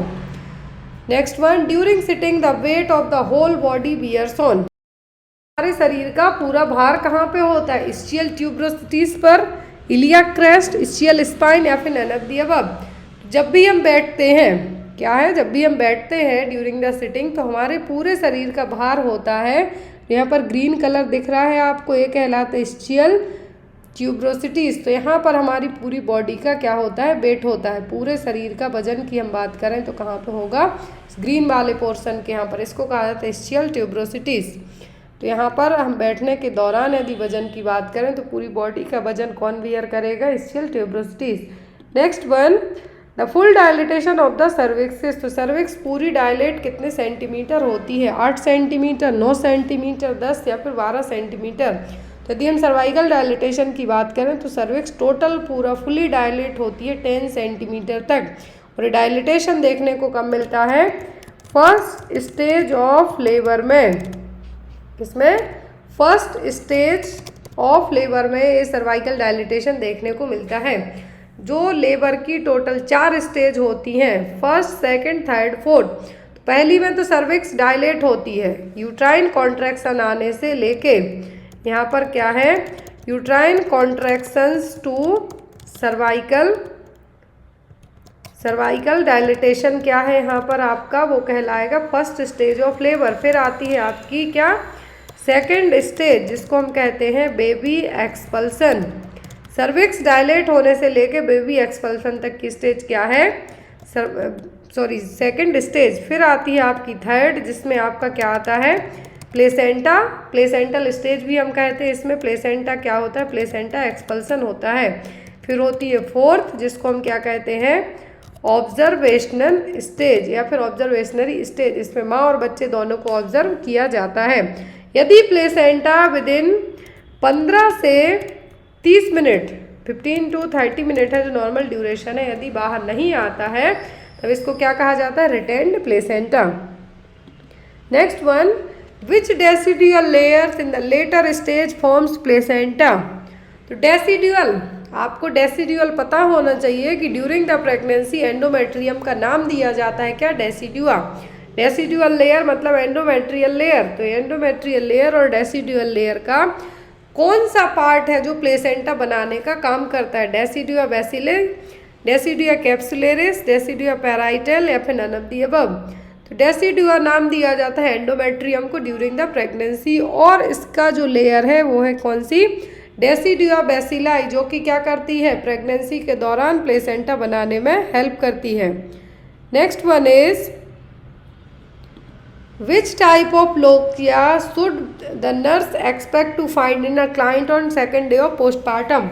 दूसरे दिन पोस्टपार्टम के कौन सा लोचिया है जो यहाँ पर नर्स है जो एक तरीके से हमें कह सकते हैं एक्सपेक्ट करेगी कि ये देखने को मिलेगा।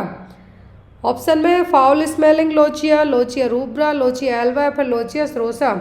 लोचिया देखने को, लोचिया का मतलब क्या है, आफ्टर द डिलीवरी होने के बाद जो वेजाइनल डिस्चार्ज है वो रूब्रा, अल्वा, सिरोसा। तो रूब्रा है जो इनिशियल प्रेगनेंसी में देखने को मिलेगा, इनिशियल पोस्टपार्टम पीरियड में देखने को मिलेगा। तो इनिशियल 2 to 3 डेज तक यही होगा, जो कि डार्क रेड कलर का होगा, इसमें क्लॉट्स भी होंगे। तो यहाँ पर ये क्या होगा आपका, lochia rubra. Next one, a client is complaining of painful uterine contraction और after pain on postpartum day 2, which of the following condition would increase the severity of after pain. तो यहाँ पर यदि आपकी क्लाइंट क्या कह रही है, यदि आपकी क्लाइंट है जो कह रही है कि आफ्टर डिलीवरी हो गई है, क्लाइंट कंप्लेन कर रही है पोस्टपार्टम डे 2 है, मतलब डिलीवरी हो गई है, पोस्टपार्टम डे है तो, लेकिन उसके बाद भी उसको बहुत ज़्यादा दर्दफुल कॉन्ट्रैक्शन आ रहे हैं, तो यहाँ पर क्या हो सकता है, bottle feeding, diabetes, multiple gestation या फिर प्रीमी पैराइटी। यदि बच्चा पैदा हो गया है तो उसके बाद का टाइम कहलाता है पोस्टपार्टम, लेकिन उसको दूसरे दिन, पोस्टपार्टम के दूसरे दिन भी बहुत ज़्यादा यूट्राइन कॉन्ट्रैक्शन आ रहे हैं, सीवियरिटी भी बढ़ती जा रही है उन दर्द की, तो वो कहलाएगा मल्टीपल जेस्टेशन। हो सकता है, मे बी चांसेस हैं कि एक और बच्चा है जो गर्भ में हो, एक और फीटस अंदर हो, तो इसीलिए कॉन्ट्रैक्शन आ रहे हों, क्योंकि ना तो यहाँ डायबिटीज़ के कारण होंगे, ना बॉटल फीडिंग, ना प्रीमी पैराइटी के कारण। यहाँ पर यदि ऑप्शन की बात करें तो मल्टीपल जेस्टेशन यहाँ पे है जो आपका ऑप्शन हो सकता है। Next one, according to WHO the weight of the healthy newborn would be, तो वर्ल्ड हेल्थ ऑर्गेनाइजेशन के हिसाब से हेल्दी न्यूबॉर्न का वजन कितना होना चाहिए? 3 kg, 2.5 kg, 2 kg या फिर 4 kg?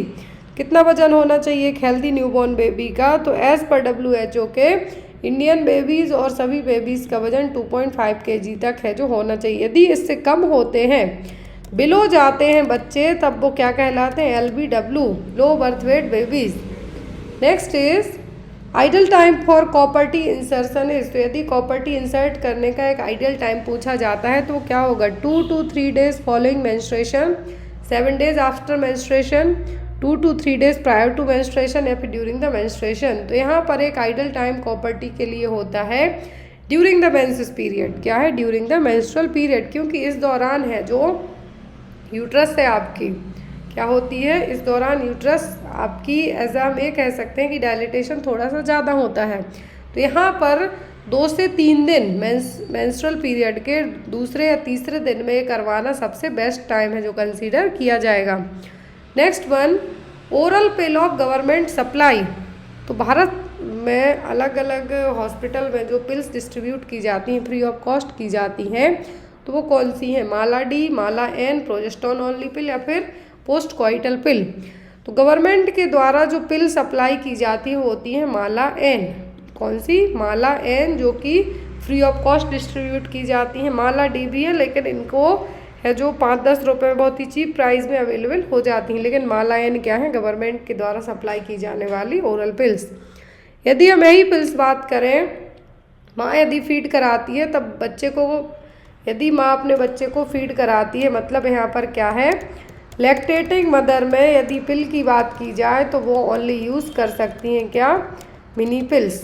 क्या है? Mini pills. Next one, the nurse is monitoring the client with a history of stillborn infants. The nurse is aware that a non stress test can be ordered for this client. तो यहाँ पर यदि आपके client की previous history रही है still born infant की, still born infant का मतलब है कि बच्चा क्या हुआ है? यूट्रस में ही बच्चे की डेथ हो गई। क्या है? डेड है जो फीटस रहा है। डेड फीटस का मतलब होता है स्टिल बॉर्न इन्फेंट, मतलब मरा हुआ बच्चा पैदा हुआ है। यदि हिस्ट्री रही है आपकी क्लाइंट की, तो एज अ नर्स जब आप अपने पेशेंट का NST करते हैं तो किस चीज़ से आपको अवेयर रहना है? Determine the lung maturity, measure the fetal activity, so the effect of contraction of fetal heart या measure the wellbeing of fetus. तो यदि आपके क्लाइंट की प्रीवियस हिस्ट्री रही स्टिल बर्थ इन्फेंट की, तो ऐसे केस में बच्चा जो अभी रिसेंट में आप बच्चे के लिए NST कर रहे हैं अपनी क्लाइंट का, आपको अवेयर रहना है कि बच्चे की जो फीटल एक्टिविटी है वो प्रॉपर है या नहीं। इसी चीज़ पे आपको फोकस करना है, क्योंकि प्रीवियसली यदि हिस्ट्री इस तरीके से रहती है, इसीलिए जब भी आप हॉस्पिटल में ड्यूटी करते हैं, आप अपने क्लाइंट की केयर करते हैं, तो उसकी हिस्ट्री कलेक्ट की जाती है। आपका फर्स्ट स्टेप यही होता है असेसमेंट में, हिस्ट्री कलेक्ट करना, सब्जेक्टिव डेटा और ऑब्जेक्टिव डेटा दोनों तरीके के डेटा कलेक्ट करना। तो यहाँ पर रीज़न यही है कि प्रीवियस बच्चे डेथ हो गए हैं, स्टिल बर्थ पैदा हुए हैं, तो यहाँ पर क्या करना है आपको? फीटल एक्टिविटी है जो चेक करनी है। Next one, procidentia means. Procidentia का मतलब क्या है? फिस्टुला, यूट्राइन प्रोलैप्स, पॉलिप्स या फिर फाइब्रॉइड्स। प्रोसीडेंसिया नाम यहाँ पे आपको सुना सुना लग रहा होगा। एक क्वेश्चन आपको एग्ज़ाम में आया था जो रिसेंट में ESIC का UPSC के थ्रू एग्ज़ाम हुआ था, उसमें ये कहलाता है यूट्राइन प्रोलैप्स।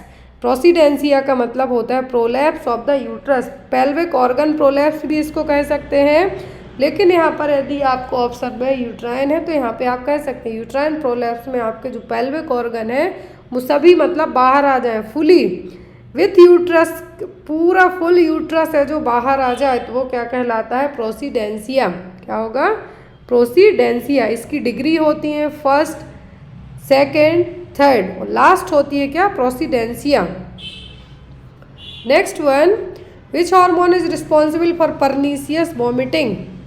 कौन सा हार्मोन है जो परनीसियस वॉमिटिंग के लिए रिस्पॉन्सिबल है? HCG, प्रोलैक्टिन, एस्ट्रोजन या फिर FSH। तो यहाँ पर परनीसियस के साथ साथ यदि हम यहाँ पे कह सकते हैं कि जो प्रेगनेंसी इंड्यूस्ड वॉमिटिंग भी आप कह सकते हैं, या फिर जेस्टेशनल वॉमिटिंग भी कह सकते हैं। तो यहाँ पर इसके लिए जो हार्मोन रिस्पॉन्सिबल होता है वो होता है HCG, human chorionic gonadotropin hormone, जो कि आफ्टर 4 मंथ की प्रेगनेंसी के बाद है, जो क्या होने लगता है, धीरे धीरे डाउन होने लगता है इसका लेवल, और वॉमिटिंग आना स्टॉप हो जाती हैं। और इस दौरान जो वॉमिटिंग हो रही है उसको क्या कहते हैं हम, क्या नाम है जो दिया जाता है। तो यहाँ पर यदि हम बात करते हैं प्रेगनेंसी में होने वाली वॉमिटिंग की, तो इसको ट्रीट करने के लिए क्या दिया जाता है, पायरिडॉक्सिन, एक विटामिन का नाम है, आपको पता होना चाहिए। पायरिडॉक्सिन दिया जाता है, ओंडम वगैरह डॉक्टर बहुत रेयर केस में प्रिस्क्राइब करते हैं। और एचसीजी हार्मोन है, क्या है यहाँ पर, HCG hormone human chorionic gonadotropin hormone sync to trophoblast cells इसको रिलीज करती हैं। Next one, a mother at 18 weeks gestation came to the hospital with complaint of painless slight vaginal bleeding that is bright red in color and stop spontaneously. The condition is known as, यदि आपकी client 18 हफ्ते का gestational period है, hospital आती है, उसको दर्द नहीं हो रहा है लेकिन वेजाइनल ब्लीडिंग हो रही है, पेनलेस वेजाइनल ब्लीडिंग हो रही है और जो कि लाल कलर की है, डार्क, लेकिन सडनली स्टॉप भी हो गई है। तो ये क्या है, inevitable abortion, threatened abortion, septic abortion या फिर कंप्लीट अबॉर्शन। तो यहाँ पर ब्लीडिंग हो रही है, पेनलेस है, लेकिन आपके सामने ऑप्शन में क्या है, अबॉर्शन के रिगार्डिंग है आपको।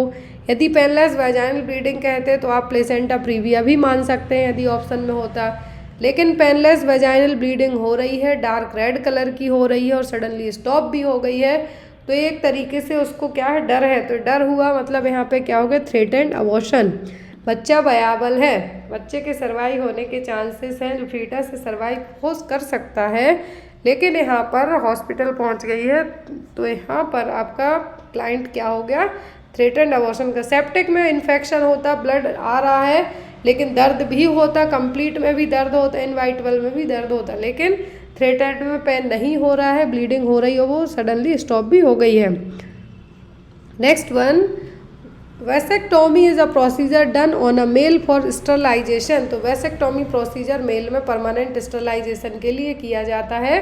तो यहाँ पर कौन से ऑर्गन इन्वॉल्व रहेंगे, prostate gland, seminal vesicle, testis या फिर वास differences.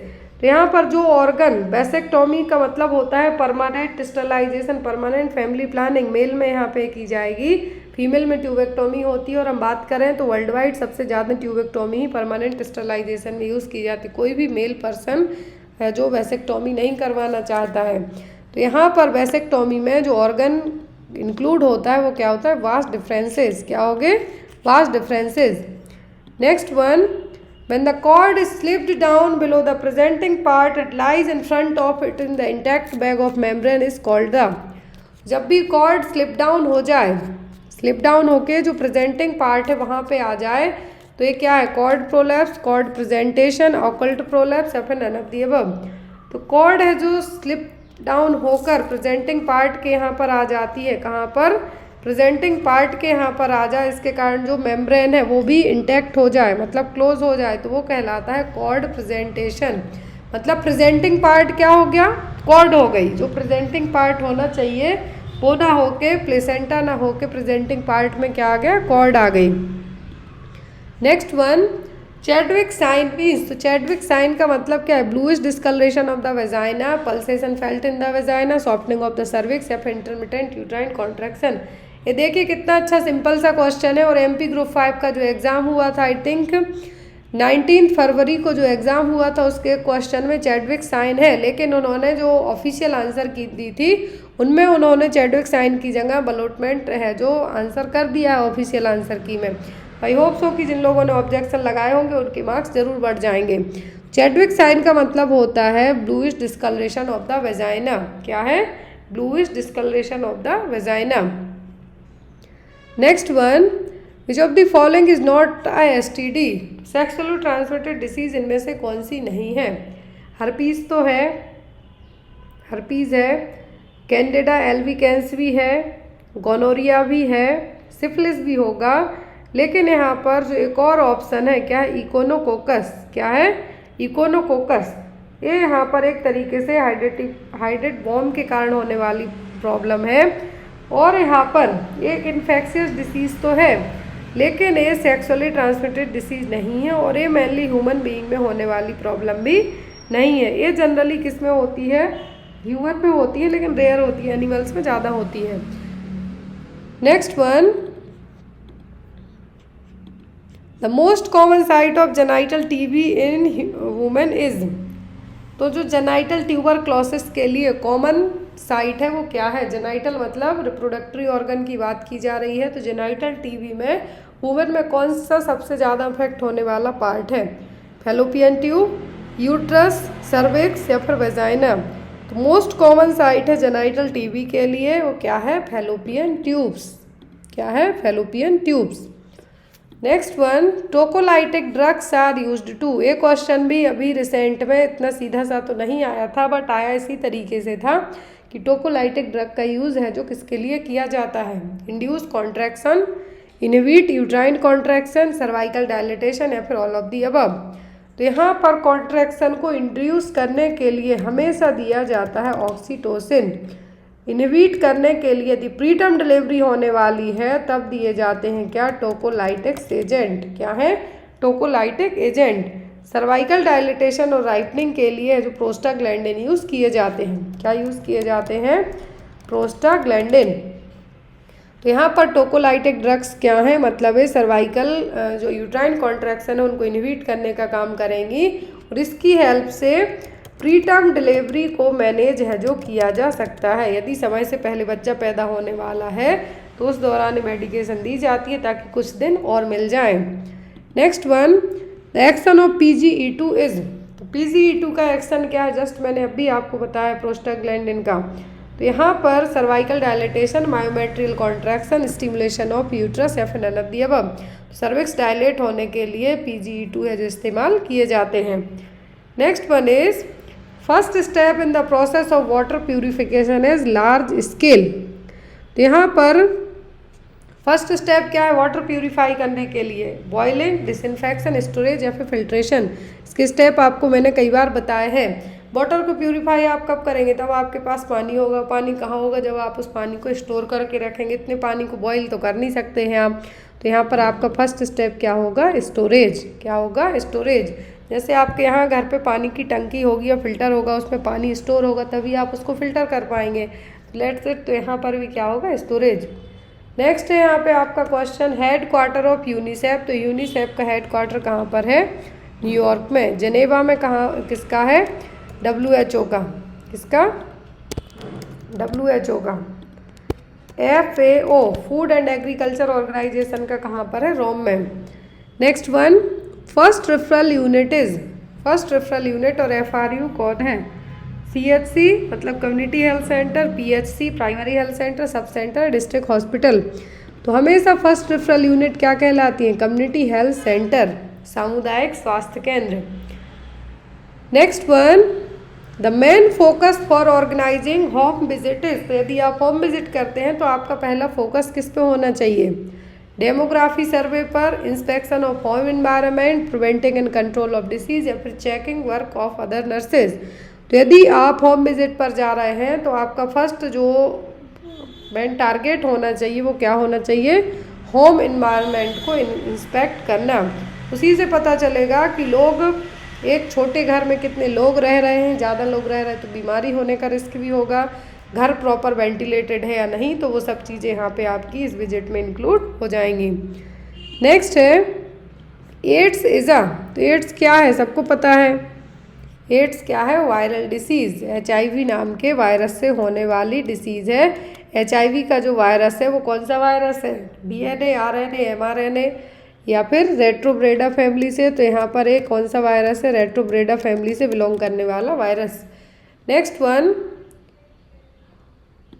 Nutritional intervention and life style modification is an example of. तो यदि न्यूट्रिशनल आप जो अपना खाना पीना खाते हैं उसमें चेंज करें, आपकी जो लाइफ स्टाइल है, वॉक करें, घूमें फिरें, तो ये सब किस तरीके के एग्जाम्पल हैं? टर्सरी प्रिवेंशन, प्राइमरी, प्रीमोर्डियल या फिर सेकेंडरी। तो यहाँ पर देखिए सभी टाइप के प्रिवेंशन बताए गए हैं। प्राइमरी मतलब आपको डिसीज़ नहीं हुई है, लेकिन उसके पहले ही आप अपनी लाइफस्टाइल बदल लेते हैं, खान पान बदल लेते हैं, वॉक करने जाते हैं, ज़्यादा तेल का नहीं खाते पीते, फैटी आइटम नहीं खाते, तो आपको जो प्रॉब्लम्स हैं जैसे ब्लड शुगर हाई होना, बीपी बढ़ना, तो इन सब चीज़ों से आप क्या कर रहे हैं, बच रहे हैं। तो ये सब किस में आएंगे, प्राइमरी में। यदि हाँ आपको बीमारी हो गई है, आप उसके कॉम्प्लिकेशन से बच रहे हैं, तब आता आपका सेकेंडरी में। Next one is one of the major cause of maternal mortality in India. तो भारत में सबसे बड़ा मैटरनल डेथ का रीजन क्या है? अनसेफ अबॉर्शन, हेमरेज, सेप्सिस या फिर ऑब्स्ट्रक्टेड लेबर। तो भारत में यदि हम बात करें तो मैटरनल मॉर्टेलिटी मतलब मैटरनल डेथ का मेन रीज़न होता है हेमरेज। और हेमरेज मतलब ब्लीडिंग या तो ड्यूरिंग द प्रेगनेंसी हो सकती है, आफ्टर द डिलीवरी। कॉमनली जो मेन रीजन होता है पोस्टपार्टम हेमरेज होता है। तो यहाँ पर पूरा एक कंबाइंड करके क्या कहा जाता है, हेमरेज। अब ये हेमरेज कंसीव करने से लेकर डिलीवरी होने के 6 वीक तक कंसीडर किया जा सकता है। Next one is second generation intrauterine device example is. तो सेकेंड जनरेशन आईयूडी कौन सी है? Lipase loop, copper T 380A, प्रोजेस्टासाइट या फिर LNG-20 और मेरेना। तो जितनी भी हार्मोनल होती हैं वो थर्ड में आ जाती हैं। फर्स्ट में आपकी नॉन हार्मोनल रहती हैं जिसमें लिपेज लूप आता है। सेकंड में आपका क्या आएगा? सेकंड में आपका कॉपर टी 380A आ जाएगा। सेकंड में क्या होगा? कॉपर टी 380A, जो कि 10 साल तक के लिए लगवाई जा सकती है। इसकी इफेक्टिवनेस क्या है? 10 ईयर। यदि इसके पहले रिमूव करवाना चाहते हैं तो करवा सकते हैं। Next one, Which organization is often responsible for coordinating global disease surveillance efforts? तो कौन सा इंटरनेशनल ऑर्गेनाइजेशन है जो किसी भी डिसीज़ की सर्विलेंस के ऊपर काम करेगा? UNICEF, NASA, WHO, UNESCO. तो यूनेस्को तो वर्ल्ड हेरिटेज के लिए है। WHO ये काम करता है, कौन करेगा? WHO करेगा। नासा जो चीज़ें स्पेस में हो रही हैं उसको लेके काम करेगा।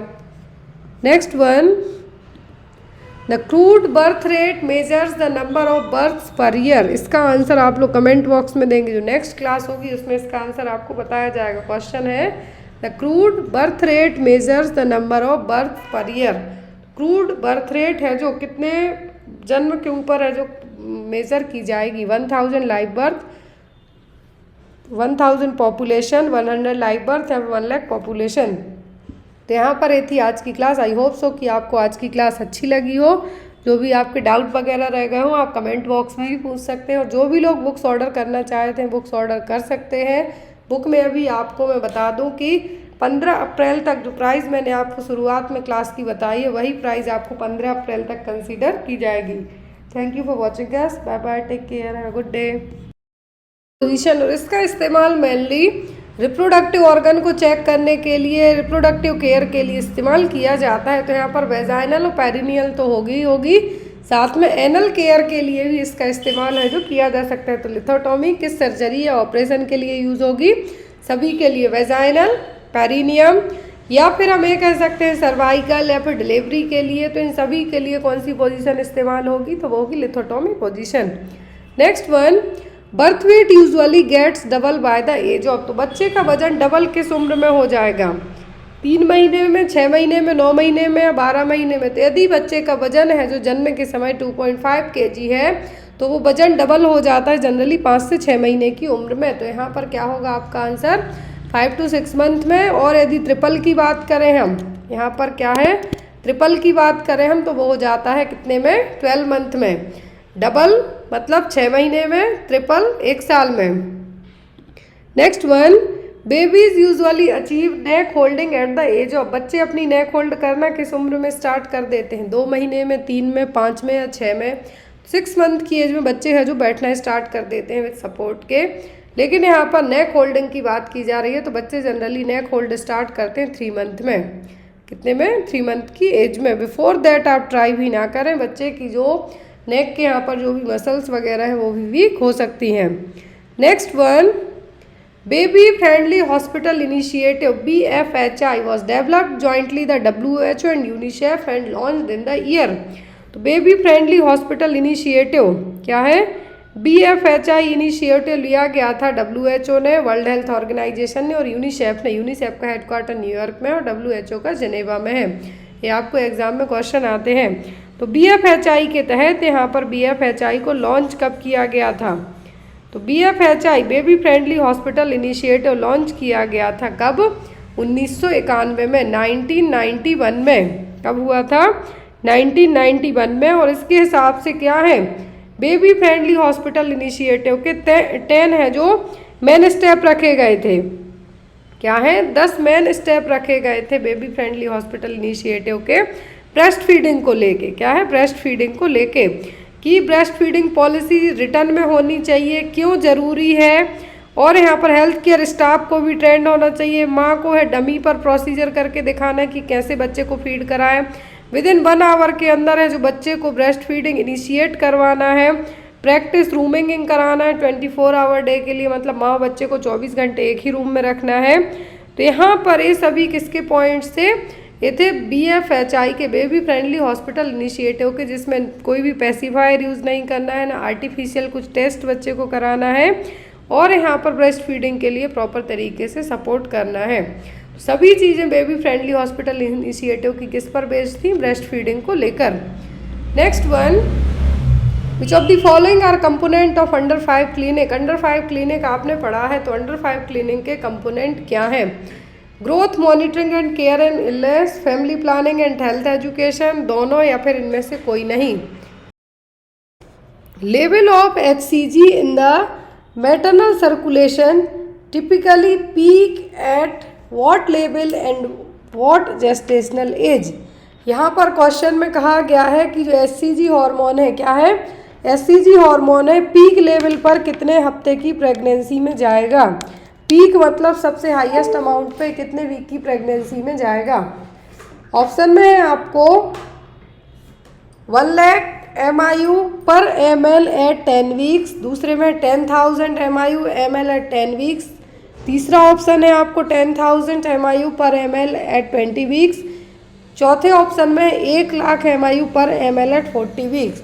तो यहाँ पर आपको मैं क्लियर कर दूँ कि यदि जो HCG हार्मोन है, ह्यूमन कोरियोनिक गोनेडोट्रोपिन हार्मोन, जो कि प्रेगनेंसी में पॉजिटिव, जो प्रेगनेंसी टेस्ट किए जाते हैं उसमें पॉजिटिव निकलता है, लेकिन इसका जो एज़ कम्पेयर टू यूरिन में, तो आपके जब पीरियड्स मिस होते हैं तब चेक करेंगे आप, लेकिन ब्लड में आपको बहुत जल्दी डिटेक्ट हो जाता है यदि प्रेगनेंसी कंसीव हो गई है, फर्टिलाइजेशन हो गया है। तो HCG का मैटरनल सर्कुलेशन में, क्योंकि बच्चा तो क्या है, गर्भ में रहेगा एम्ब्रियोनिक स्टेज में, उसका तो आप चेक करेंगे नहीं वहाँ पे। तो HCG हार्मोन मैटरनल सर्कुलेशन में जब ब्लड टेस्ट करके पता कर सकते हैं तो हाईएस्ट रहेगा शुरुआती प्रेगनेंसी में। शुरुआती प्रेगनेंसी का मतलब है यहाँ पर 10 हफ्ते की प्रेगनेंसी में, कितने? 10 वीक की प्रेगनेंसी में कितना हो जाएगा ये? 1 लाख MIU पर ml।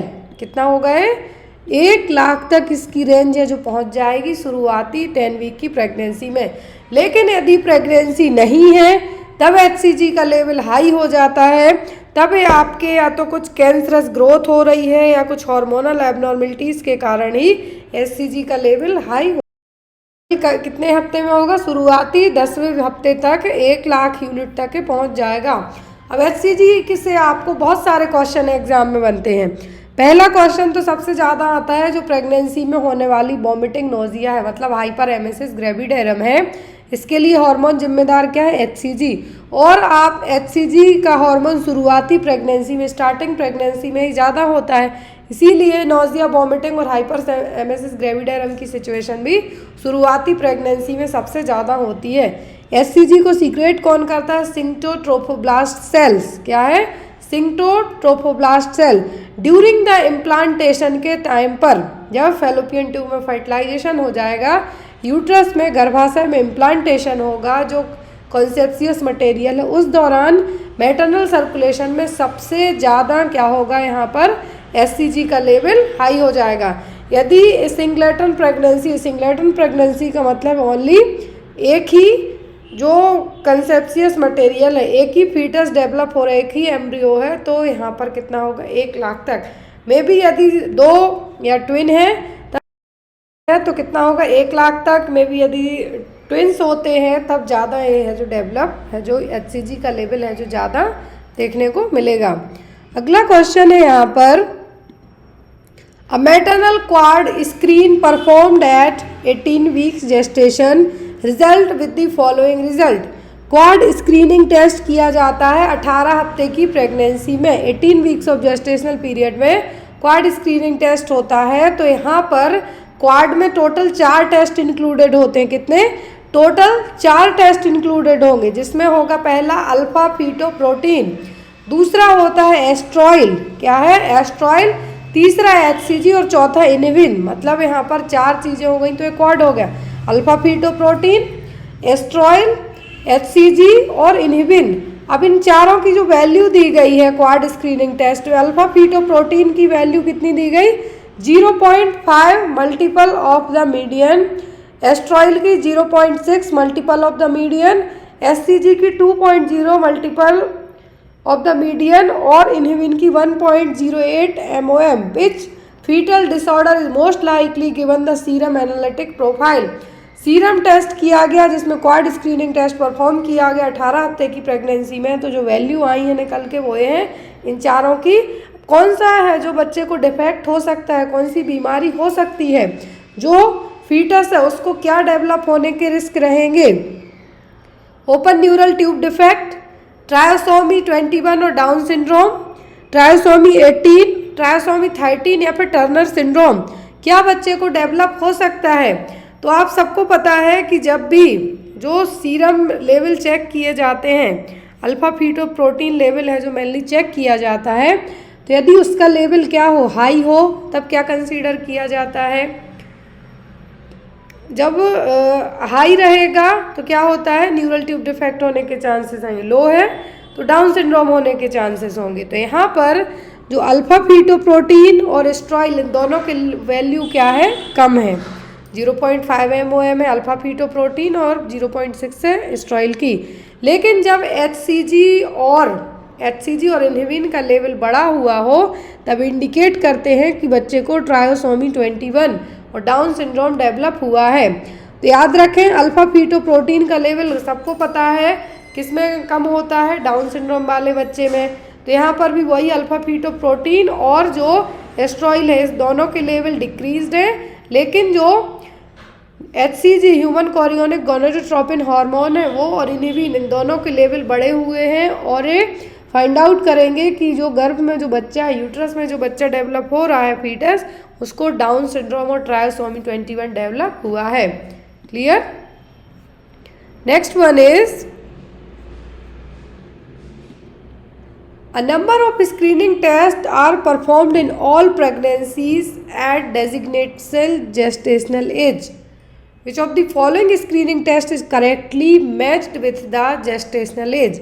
यहाँ पर क्वेश्चन बहुत ही सिंपल सा है। क्वेश्चन में कहा गया है कि प्रेगनेंसी में अलग अलग स्क्रीनिंग टेस्ट करवाए जाते हैं अलग अलग जेस्टेशनल एज में, मतलब कितने हफ्ते की प्रेगनेंसी है, कौन से टेस्ट कितने वीक की प्रेगनेंसी में हो रहे हैं, वो स्क्रीनिंग टेस्ट सही तरीके से मैच किस ऑप्शन में आपको हो रहे हैं। पहले ऑप्शन में आपको दिया गया है glucose load test as the first prenatal visit. क्या ग्लूकोज लोड टेस्ट है वो पहली प्रीनेटल विजिट में होगा। दूसरा है क्लेमाइडिया टेस्ट है 22 to 24 वीक्स में। तीसरा है fetal anatomic survey 34 to 36 week में। Group B beta haemolytic streptococcus carrier status 35 to 37 weeks, या फिर rubella serology at the 6 week postpartum visit. तब आप बताइए कि कौन सा ऑप्शन मतलब कौन सा स्क्रीनिंग टेस्ट है जो किस हफ्ते की प्रेगनेंसी के साथ मैच कर रहा है। पहला ऑप्शन है ग्लूकोज लोड टेस्ट, तो ये फर्स्ट प्रीनेटल विजिट में आपका नहीं होता है। Glucose load test first prenatal visit में नहीं होता है। जेस्टेशनल डायबिटीज़ को पता करने के लिए जनरली 24 से 28 वीक की प्रेगनेंसी में होगा। ये कब होता है? ये होता है 24 to 28 वीक की प्रेगनेंसी में ये है जो किया जाएगा। कितने में? 24 से 28 हफ्ते की प्रेगनेंसी में होगा। अब जो यहाँ पर क्या कहा गया है, पहली प्रीनेटल विजिट में ये 22-24 में नहीं होगा, ये फर्स्ट में ही होता है कि माँ को कुछ इस तरीके की बीमारी तो नहीं है कि जो बच्चे को भी जा सकती है। रूबेला हो गया और ये दोनों हो गए, किस में होंगे, फर्स्ट में हो गए। तो ये दोनों भी मैच नहीं कर रहे। Rubella serology 6 week postpartum visit में क्यों करवाएंगे? पोस्टपार्टम का तो मतलब होगा डिलीवरी हो गई, 6 हफ्ते हो गए प्रेगनेंसी को, उसमें इवन बच्चे को ट्रांसफ़र होना होगा तो हो जाएगा जब तक। तो यहाँ पर ये भी फर्स्ट में होगा क्लेमाइडिया और ये दोनों किस में होंगे, फर्स्ट में। अब यहाँ पर बचता है आपका एनाटॉमिकल सर्वे। फीटल एनाटॉमिकल सर्वे जनरली 18 से 22 वीक की जो आपकी बच्चे की एनोमली स्कैनिंग होती है वो कब होती है, 20 वीक की प्रेगनेंसी में। तो यहाँ पर जनरली इसको 22 या 18 से 22 वीक की प्रेगनेंसी में किया जा सकता है। कितने में, 22 वीक्स में इसको किया जा सकता है। क्लियर है? तो ये भी नहीं होगा। अब आपका बचता क्या है, आपका बचेगा group B beta haemolytic streptococcus carrier है, जो 35 से 37 हफ्ते की प्रेगनेंसी में किया जाएगा। बाकी सबकी जो मैचिंग है वो अलग अलग है। जैसे glucose load test first prenatal visit में नहीं होगा, 24 से 28 हफ्ते की प्रेगनेंसी में होगा। किसके लिए? जेस्टेशनल डायबिटीज़ का पता करने के लिए। क्लियर? क्लेमाइडिया और रूबेला होंगे पहली विजिट में। एनाटॉमिकल सर्वे होता है जनरली 20 वीक्स में, जो एक एक्यूरेट एज दी जाती है वो होती है 20 हफ्ते की प्रेगनेंसी में, जिसको हम एनोमली स्कैनिंग भी कहते हैं, फीटल एनाटॉमिक सर्वे को। और जो ग्रुप बीटा हीमोलाइटिक है ये होगा 35 से 37 हफ्ते में। तो यहाँ पर आपका सही आंसर क्या हो जाएगा, D. Next one is Which of the following organism is the most common cause of early onset neonatal conjunctivitis? तो इनमें से कौन से ऑर्गेनिज्म है, कॉजेटिव एजेंट हैं, जो न्यूनेटल कंजक्टिवाइटिस होने के लिए रिस्पॉन्सिबल हो सकते हैं? GBS मतलब group B beta haemolytic streptococcus, toxoplasmosis, chlamydia trachomatis या फिर ट्राइकोमोनियासिस या फिर इकोलाई। तो ट्राइकोमोनियासिस वेजाइनलिस के लिए रिस्पॉन्सिबल होता है। यहाँ पर GBS है, जो GBS एक तो रेयरली ही रहेगा। जो क्लेमाइडिया होगा, यहाँ पर क्या होगा, क्लेमाइडिया। जब प्रेगनेंसी में हीमोलाइटिक एनीमिया की कंडीशन के लिए एक बैक्टीरिया पूछें तब आपको क्या कहना है, क्लोस्ट्रीडियम परफ्रिंग्स। लेकिन यहाँ पर प्रेगनेंसी के कारण कौन सा जो बैक्टीरिया रिस्पॉन्सिबल होगा, तो वो क्लेमाइडिया ट्रोकोमेटिस। क्या है, न्यूनेटल कंजक्टिवाइटिस के लिए मोस्ट कॉमन रीजन ये है जो हो सकता है। बहुत सारे रिस्पॉन्सिबल हो सकते हैं, लेकिन कॉमन यदि हम बात करें तो क्लेमाइडिया है जो रिस्पॉन्सिबल हो सकता है। कुछ दिनों तक तो बच्चे में असिम्प्टोमेटिक रहेगा, लेकिन आफ्टर दैट बच्चे 1 मंथ की एज में आपको है जो प्रॉपर विजिबल होगा बच्चे की आंखों के यहाँ पे आप देखेंगे तो पानी सा भी आएगा, रेडनेस भी रहेगी। उसके लिए जो रिस्पॉन्सिबल होगा वो क्या होगा, chlamydia ट्रोकोमेटिस। Next one is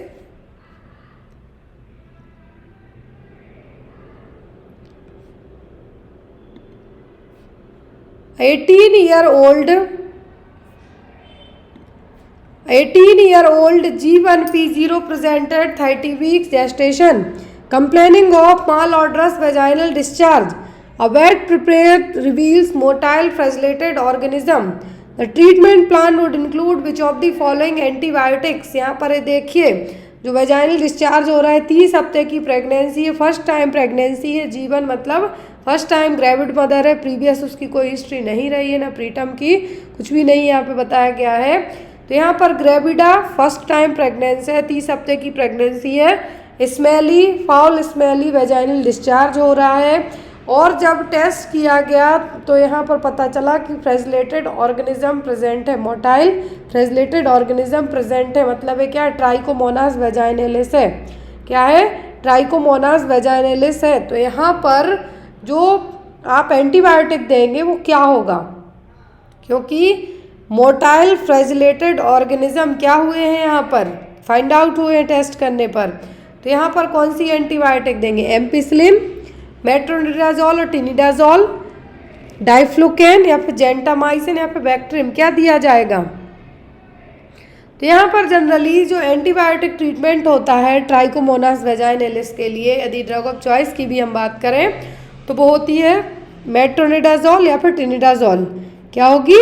metronidazole हो सकती है या फिर टिनिडाजोल हो सकती है। अगला क्वेश्चन है यहाँ पर,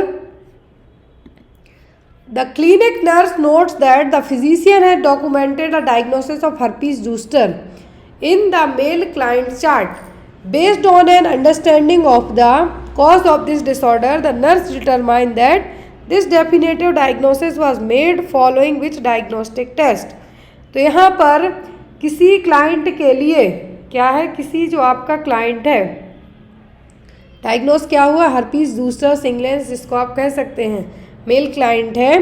तो यहाँ पर जो डिसऑर्डर है वो तो आपको पता है, हर्पीस जूस्टर जो यहाँ पर रिस्पॉन्सिबल है इसके लिए। तो यहाँ पर कौन सा टेस्ट करेंगे आप डेफिनेटिव डायग्नोसिस के लिए?